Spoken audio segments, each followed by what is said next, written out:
Yeah.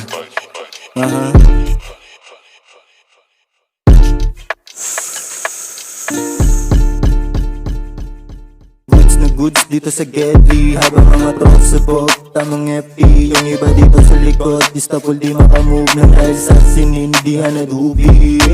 Goods na goods dito sa Gedli, habang mga tropa sa bog, tamang FE. Yung iba dito sa likod, di stopol di makamove na dahil sa sinindihan na dubi.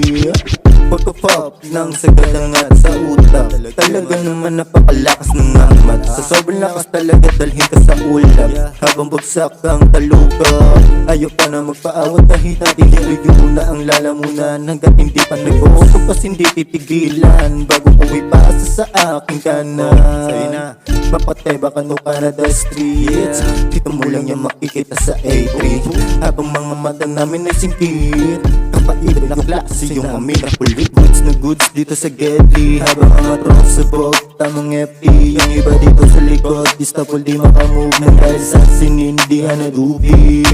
Goods na goods dito sa Gedli, habang mga tropa sa bog, tamang FE. Yung iba dito sa likod, di stopol di makamove na dahil sa sinindihan na dubi. Sa crew walang snitch, dilo lang sa mga bitch. Pag-ipa ko sa bong na pa-shish, sama-sama lumipad walang split. Ginawa ko to isa lang pinapakal, mga ayaw sa'kin ay pinatangay. Lumipad mata ng mga mapupungay, kung gusto mo naman nalo eh di sa'yo lumakbay. Wanna try? Don't test me, basta ko na agad yung pakay bago pa makakamay. Mga nagtakang putulin na kisungay, di malamang kanilang mga lagay. Habang ginaganapan ko mga plano, nag-iisip ang pwedeng idagdag na bago. Walang oras sa trabaho, tas tingin kong walang bago. 11 to 6 pinandera, mga crew, mga players, mga chicas pinipilas, mga pera hinihimas. Bakas hanggang sa Canada, damo yung ora pa bumababa. Bakas hanggang sa Canada, habang yung amas di nawawala.